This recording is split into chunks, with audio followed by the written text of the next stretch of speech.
Now we are moving forward with the second speaker that I'm very proud to present. She is Livia Carvalho. She is my postdoc in my lab. She just arrived from Brazil. And now we present you the glia and the neuromuscular junction as a basic level.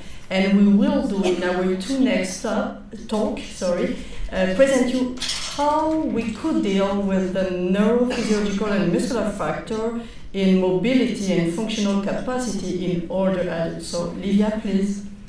I'm very happy to hear you.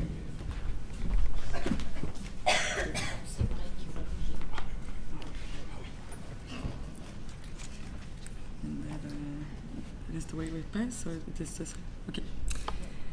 So, good afternoon, everyone. I'm going to present you some clinical results, as Mylène said, about some projects that I'm involved, but it's not directly my results, but from Mylène Aubertin-Laheudre, and in partnership with Professor Robitaille.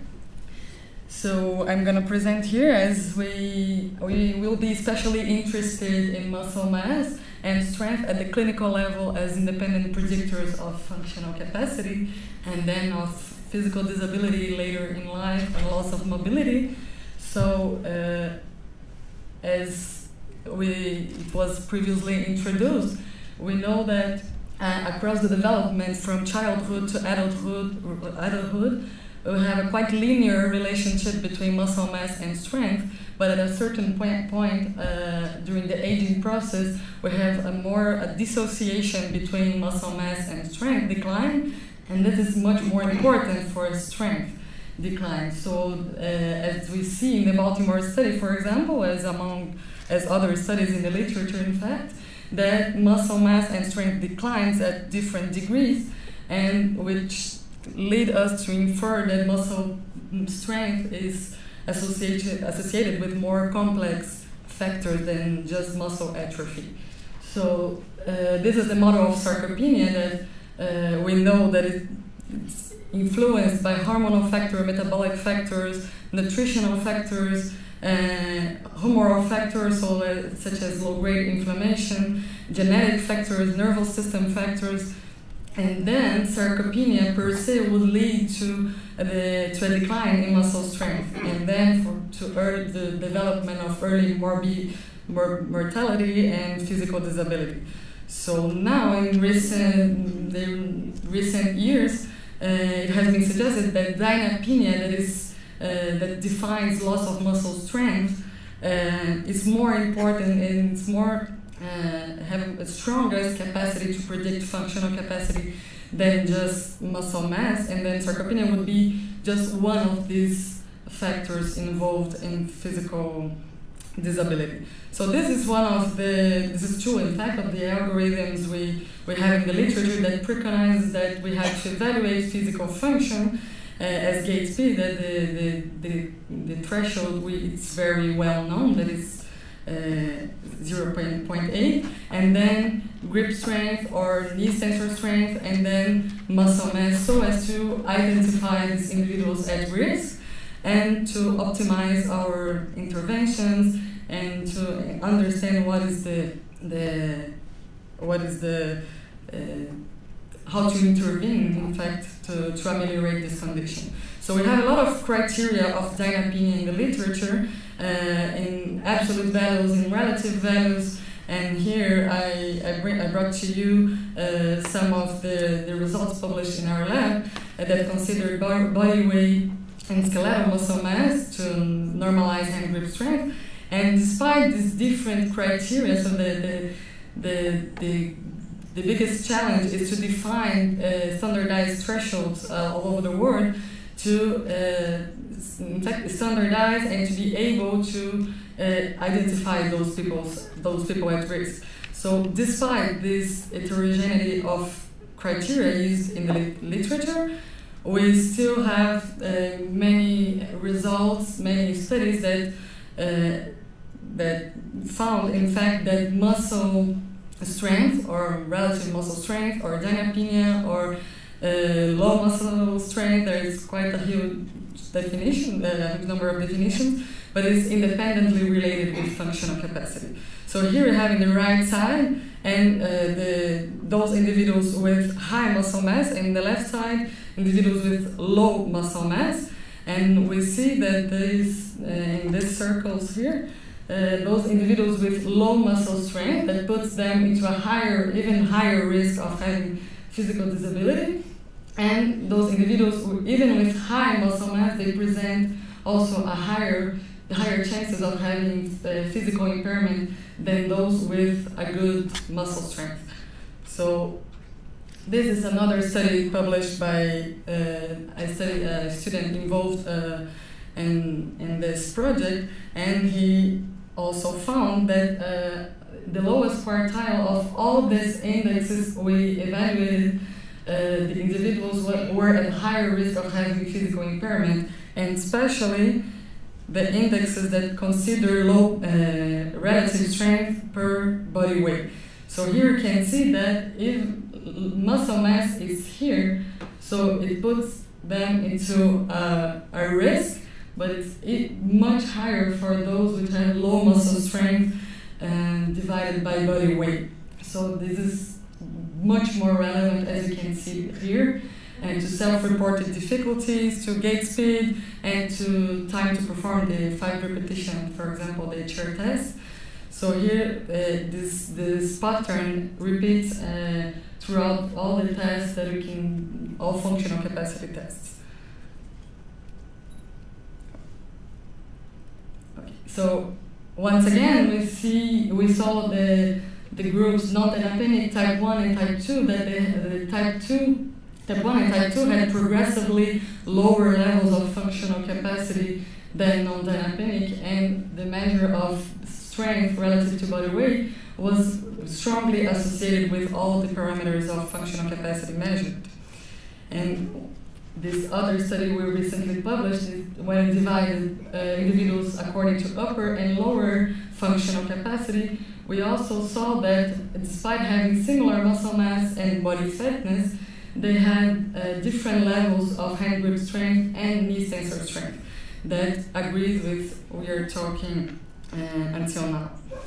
So, and finally, another study that I'm just putting here to justify why we have investigated many factors involved in muscle strength, because it's a parameter that really matters. So this study, when divided individuals according to lean mass, they didn't find differences regarding physical function, and when they divided according to muscle strength, they observed different levels of physical function.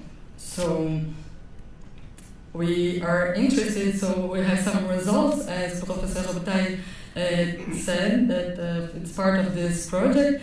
We evaluated many aspects of muscle strength, and then it has some other results to come in the future. So we evaluated neurophysiological factors and muscular factors such as body composition, the amount of muscle mass, muscle architecture, and muscle phenotype. So in this project, they were divided according to functional status, baseline functional status, according to the tests we performed, so the 4-meter walk test, the time up and go, the chair test, and the step test, that put them into a Z-score, and so that's how they were classified. And they had similar age, similar BMI, similar energy expenditures, same physical activity level. They had quite similar characterization at baseline, and they had different levels of functional capacity. So it was evaluated muscle strength, concentric and isometric muscle strength, and from which muscle strength indexes were derived. So we evaluated muscle twitch, muscle architecture, phenotype, as I said, and spinal excitability, motor neuron conduction velocity, and the capacity to fully activate the muscle, that is the reserve, we're told the reserve, by muscle twitch superposition. And finally, we evaluated this capacity of force development and capacity of force release and maintenance by these lobes and electromechanical delay EMG spectral analysis, and coactivation of agonist and antagonist muscles. So the results to date, so we have is that individuals in the high, this one is the low functionality group, and this one is the high functionality group. And we see that they have different levels of concentric strength and isometric strength in absolute terms, and when divided by limb mass, by appendicular limb mass. So the relative and the absolute strength is different according to their functional baseline level, as we expected. And when we analyze muscle phenotype, we see that fiber proportion and fiber size was similar between groups. So with this number of biopsies we have until now, we didn't find any difference regarding these parameters according to their level of functional capacity. And for muscle architecture measurements, for muscle thickness, penetration angle, fiber length, and subcutaneous fat, that are parameters that we can estimate from this measure of ultrasound. They were similar between both groups as well. So we cannot attribute to muscle architecture as well the differences in functionality between groups.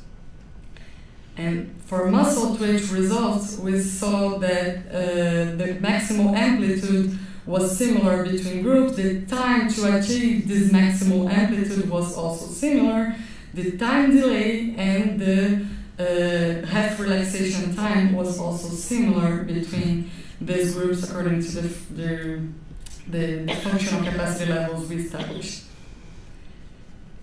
According to spinal stability and motor neuron conduction velocity, we also did not see any difference regarding this parameter. And we can see here that the young population has an average mean that is much higher than the values we obtained for these older individuals, that is similar to that reported in the literature. So there were no difference between them, but they were much lower than the young reference group.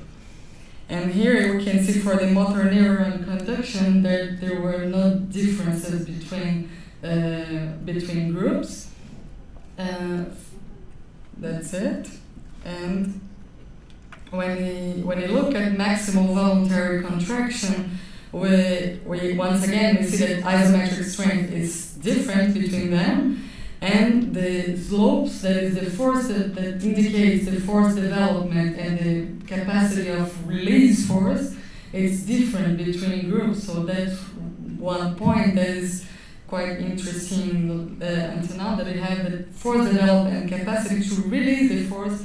It's different between them and isometric and concentric strength. So the results regarding still about the maximal voluntary contraction, this result here corroborates the previous results I mentioned, that the ascent EMG signal amplitude is different in the upslope. So in the force development, there is a tendency of being different, and for the other parameters, they were also similar. And finally, the capacity to fully activate the muscle, which is named the reserve, the values of both groups were much lower than that observed for young persons, that is 10–15%, but it was just a tendency toward differences between groups, but not significant. But it leads us to think that that might be as nervous central system inhibition higher in the low functionality group, or that the high functionality group uses more of its reserve to attain more of this functionality we observed. So there might be an explanation, and we are looking more in details to better explain these results. So what I can conclude now is that muscle strength and force development differ according to functional status, to baseline functional status.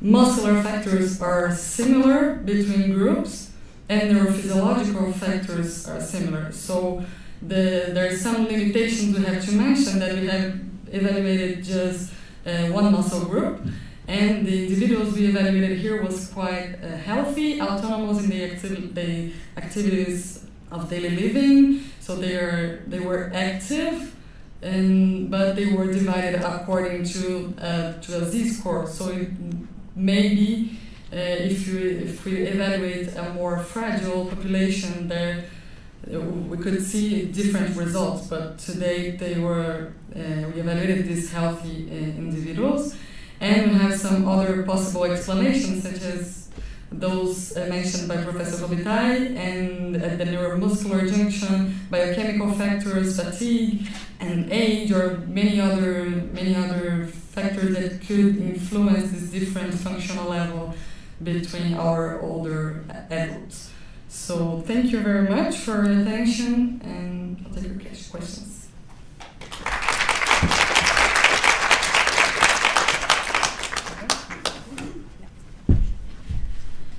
So we have time for some questions? No question? Yeah? Yeah, Nicolas. Well, first of all, congratulations on a really impressive study. I'm really impressed by the quality of those results, especially the thorough analyses that were conducted to try to explain the strength performances, both from the central nervous system and also from the peripheral perspective. I'm really curious about those results regarding the muscle activation, some of the last results that you presented. The co-activation? No, but the ones that so typically we observe, yeah, these ones. Reserved. Yeah. So typically we see that older adults activate less than young individuals. This is what you show here. They have less percentage of reserve. Yeah. So according to the maximal value, the maximal they attain during the test. So what I put in the graph here, it's the reserve. So the difference between the level they attained and the maximal they could have with the muscle twitch superposition. So they realized a maximal voluntary contraction, and then we put a superposition of muscle twitch superposition, and then we evaluate what could be the maximal value. Yeah. So this difference would be the reserve, and they have less than young individuals, and so less reserve. Less reserve. Meaning that they activate less, right? Is that a good understanding? Not necessarily, because the maximal value is also lower than those for young individuals for maximal strength. So it's relative to their maximal performance. So if we know, if we say that they are different in young and older adults, so we are just relativizing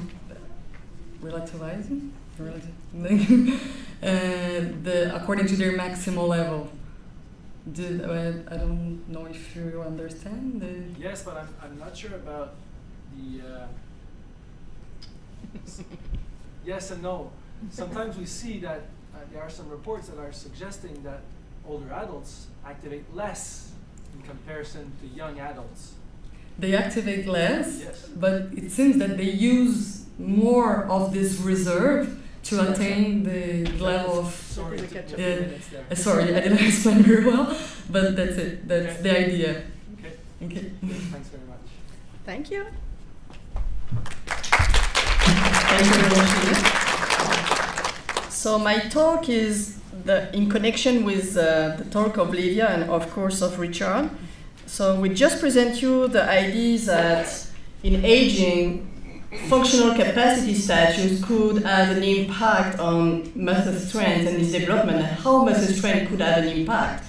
But when we are looking about aging, the first word that we hear is age. So I'm now presenting you how age, when you are old, could influence or not the development of muscle strength and its predictor. And I will also present you some intervention, because we are clinicians and we would like to present some solution. And now with physical activity, because we are kinesiologists, it's a key or not to modulate the muscle strength decline.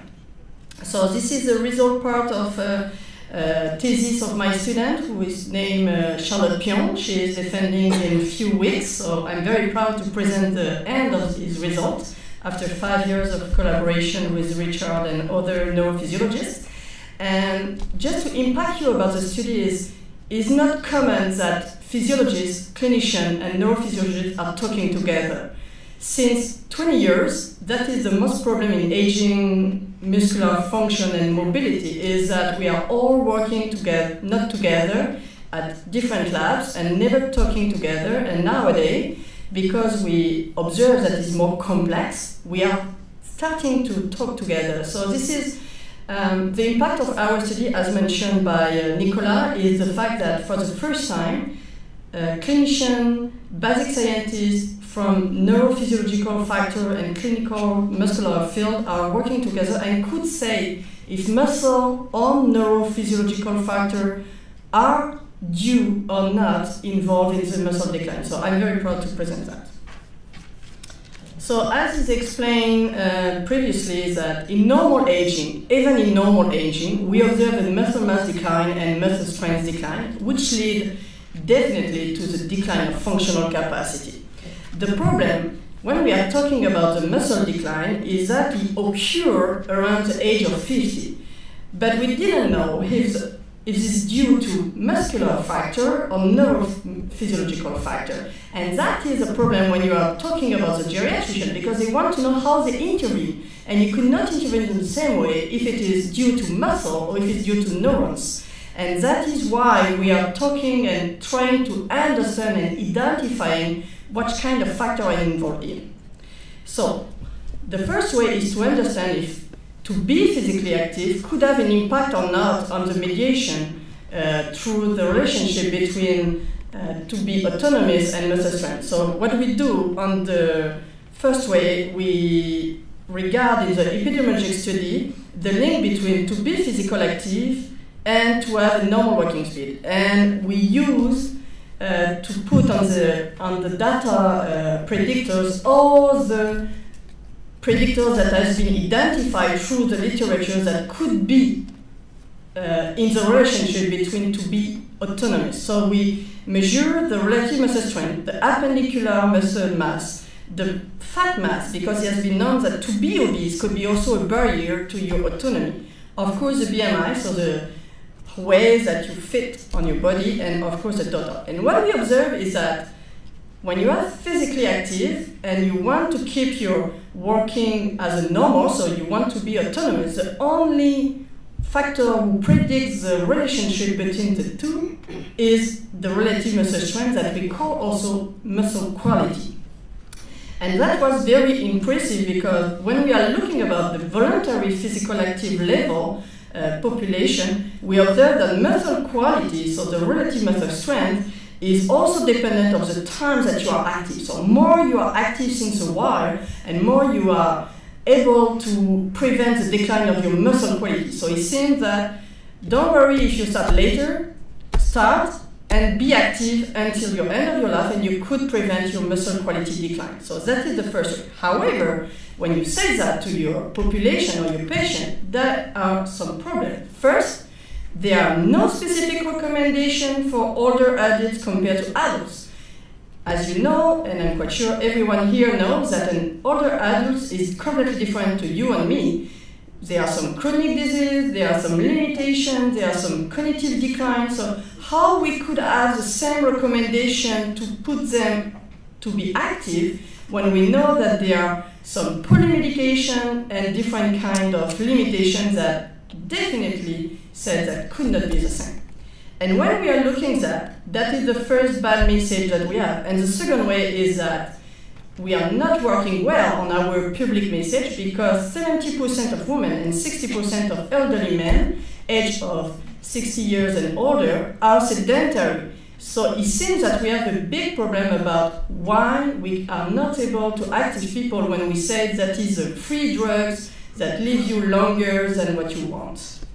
So what we decide in our lab, this was my first study when I arrived as a researcher, I want to study the successful aging. Of course, it's difficult to understand what is successful aging, so we define in our lab as a whole population that we practice since at least 10 years, a huge amount of physical activity, regularly and voluntarily. So we recruit 15 older adults aged around 74 years old, and we compare them to a young, physical active population aged around 23 years old. And what we observe on this population, they have the same BMI, they have the same level of physical activity. Of course, in absolute, they have the difference in cardiorespiratory function, but when we have related that to their age, they are all classified in very well fitness. So they are on the same cardio fitness profile. So when we are looking just this profile, you say we are in the real successful aging because they have the same cardiorespiratory profiles as a young population, which is very young, 24, 23 years old.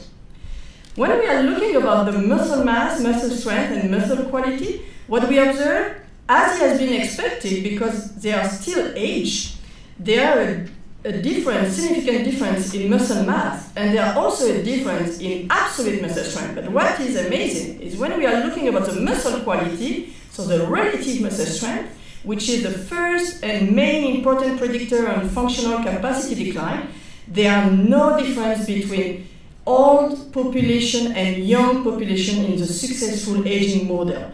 So that was the first surprise that we observed. So to be active since a while seems to protect you against this predictor that is very important to keep you mobile. When we are looking about the muscle fiber, because there is a decline on muscle mass, we are expecting that we will observe a difference. And what we observe? No difference on the fiber proportion. Of course, we observe some difference in fiber size, but on the proportion, so the number of fibers that you have in your muscle, if you are young or old, they preserve the ratio between type 1, type 2A, type 2X, or co-express fiber type. So it seems that to be physically active seems to prevent you also on the muscle fiber atrophy.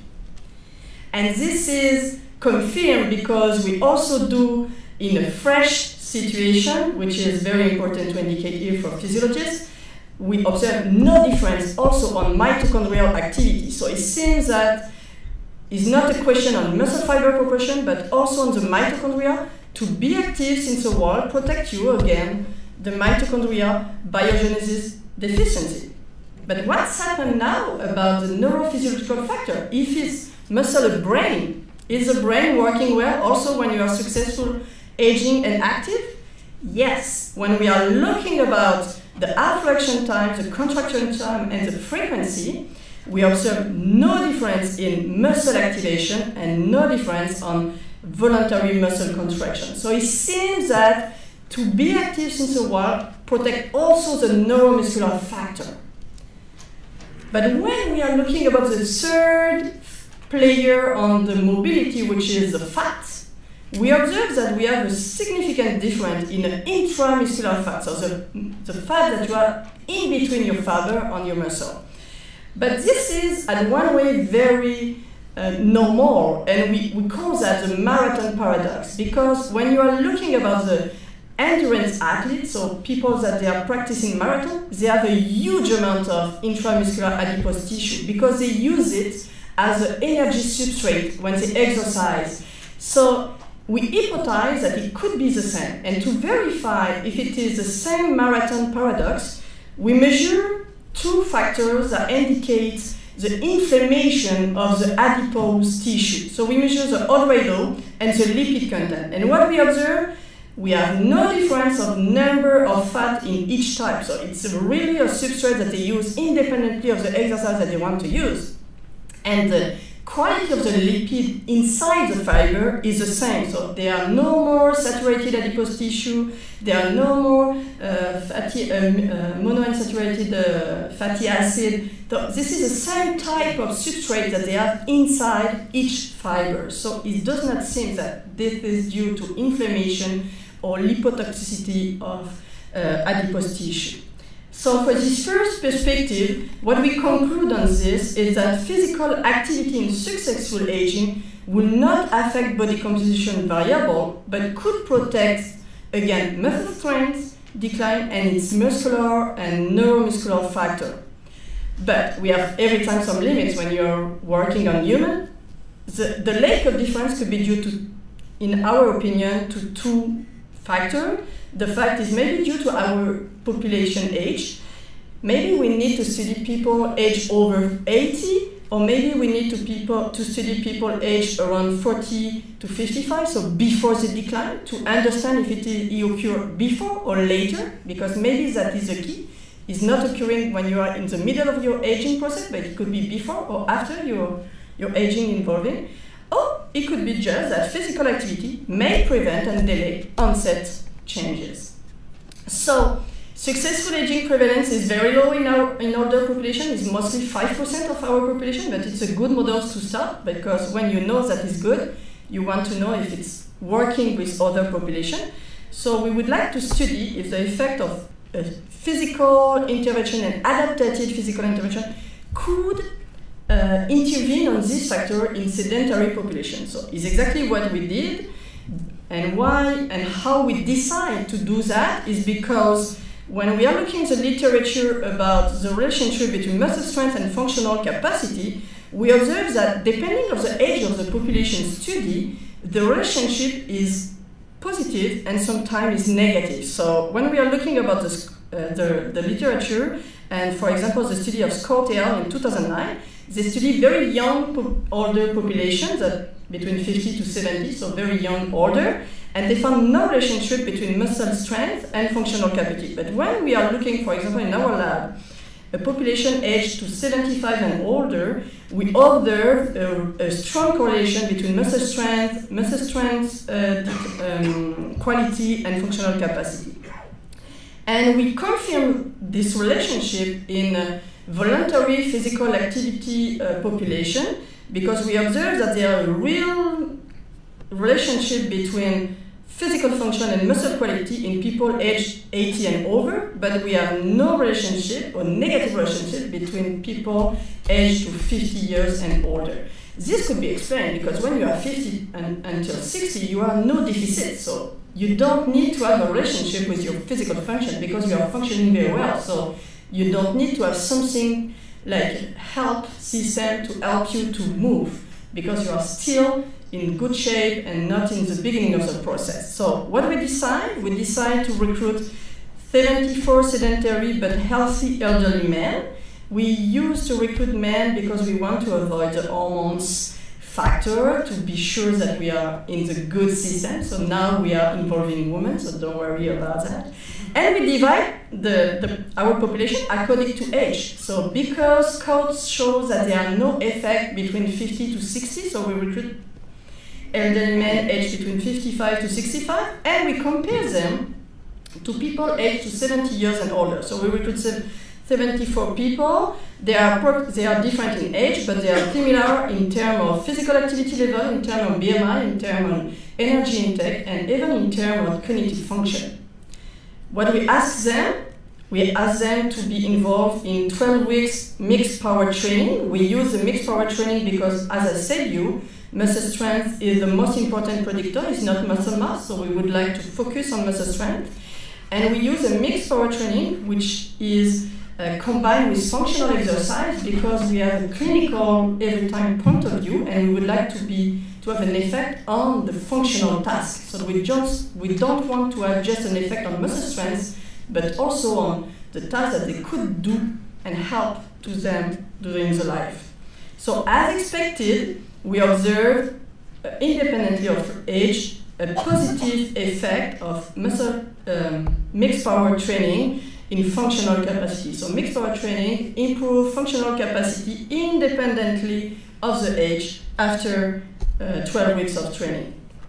What was good also is independently of age, we observe that isometric muscle strength in absolute and in relative concentric muscle strength. So isometric muscle strength and concentric muscle strength are not measuring the same. Isometric is measuring one muscle to activate to produce a force, compared to the concentric muscle strength who asks people to put on the system different kind of muscle. So we could observe they are able to activate different kind of muscle to produce maximal force.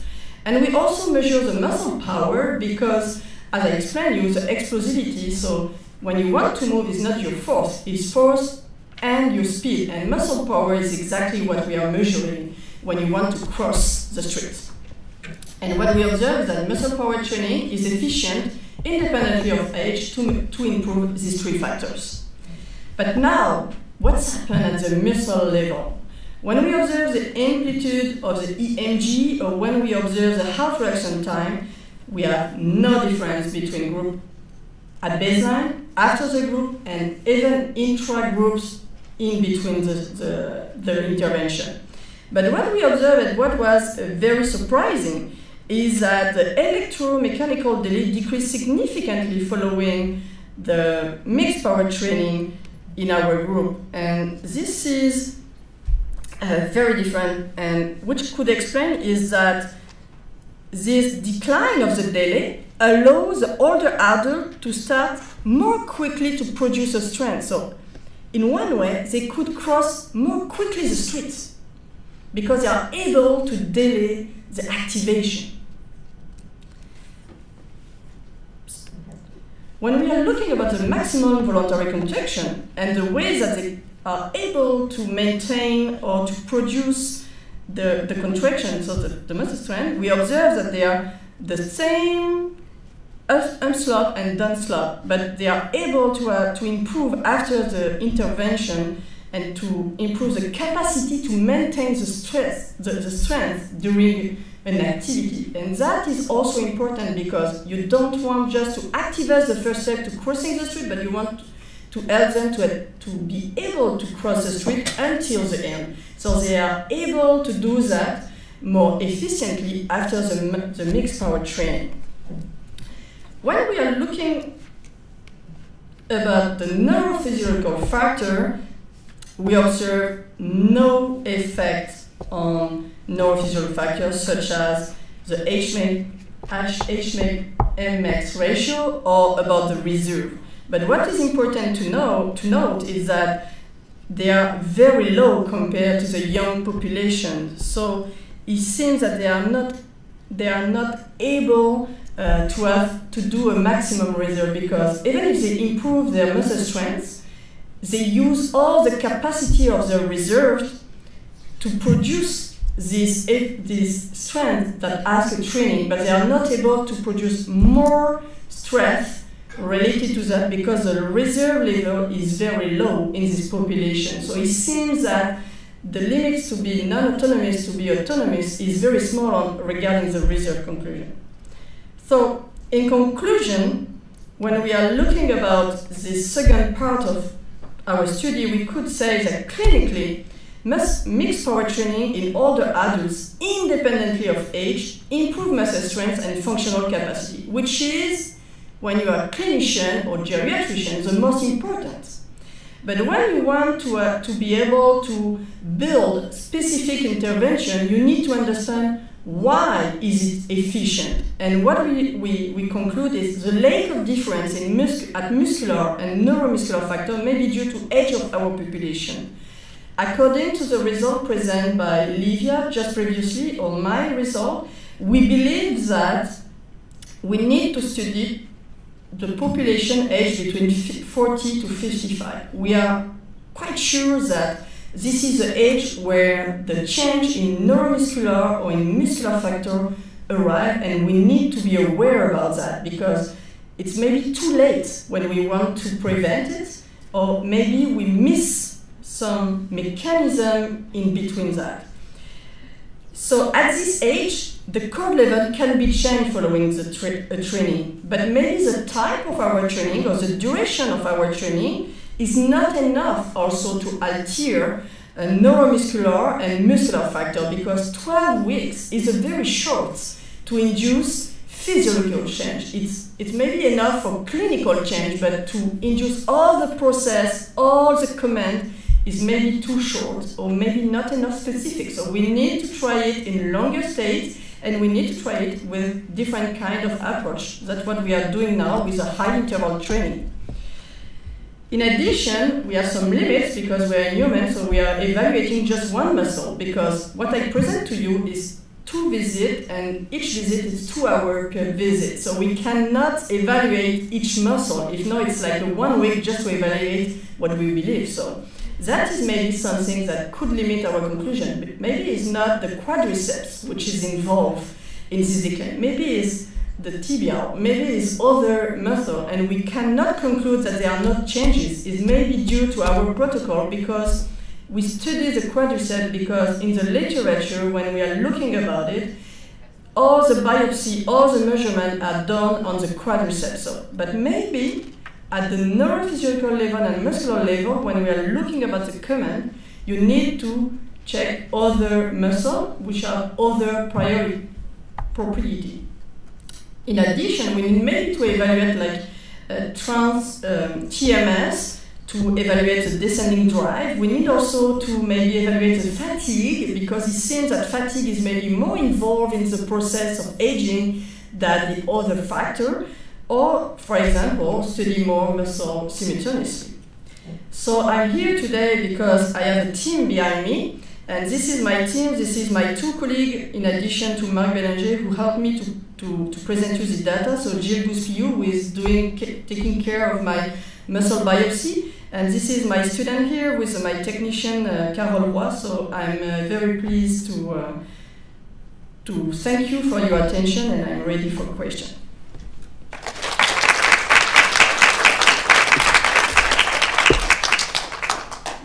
Avez-vous des questions? Do you have some questions? Nicolas? No question?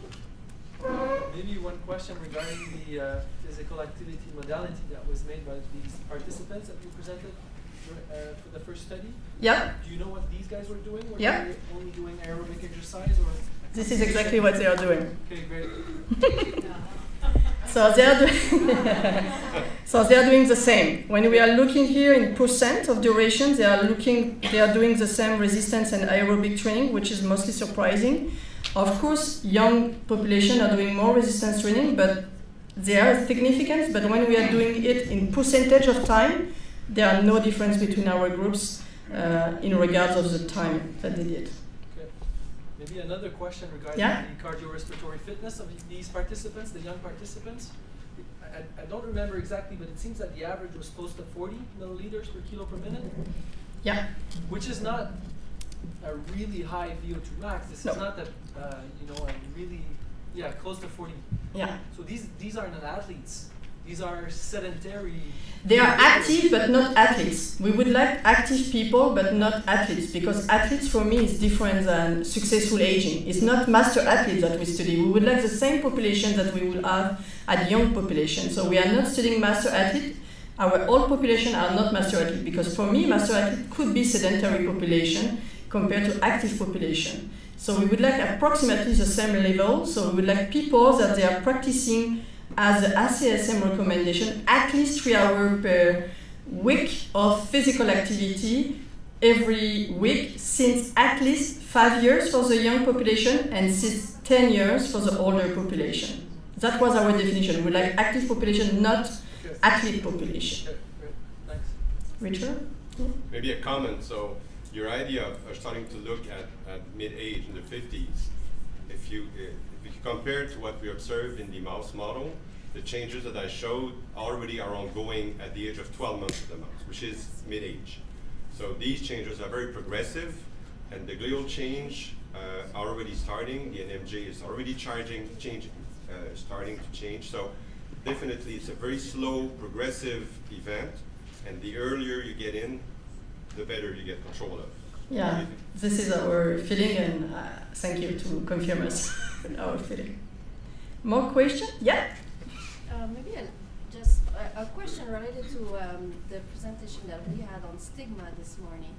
And I was wondering if you had some of your participants, older participants, who had like self-stigma about the fact that when you're older, you cannot get involved into a very heavy physical program, that it's part of aging if you lose your fitness. I was just wondering if you Yeah, the stigma is mostly true in sedentary population. Because we are doing every time exercise intervention, so we have a huge gap to do when we ask them to exercise during 12 weeks or 24 weeks in our lab.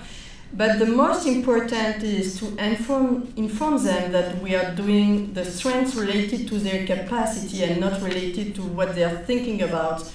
And it's mostly true in women. Women are more susceptible to have fear about exercise. And the most important fear was when we are now finished the high interval intensity training, because it was very demanding. It was a high intensity, very moderate. And they say, I can't, I'm obese, I'm old, I never exercise, how I could be on the maximum that you want. So it was at the beginning to say to them, be confident of what you are doing. We are here behind you, so you are secure and trust us. So that was the first step that we are. And in addition, we are on a bubble. We are on a lab. There are 200 meters square just for them, 3 kinesiologists behind them. So they feel very secure, they love the system, and they stay in our lab, even when they finish. So, that is the way why maybe elderly people are not starting, but some people doesn't like at all to be on the gym. So this is depending on what you like and what you feel, but it's definitely the feeling of the security and gives them confidence is one of the keys that you need to improve when you want to activate people. No more questions, so I think we could forward for the next step. It's a break, so we are on time, so enjoy your coffee.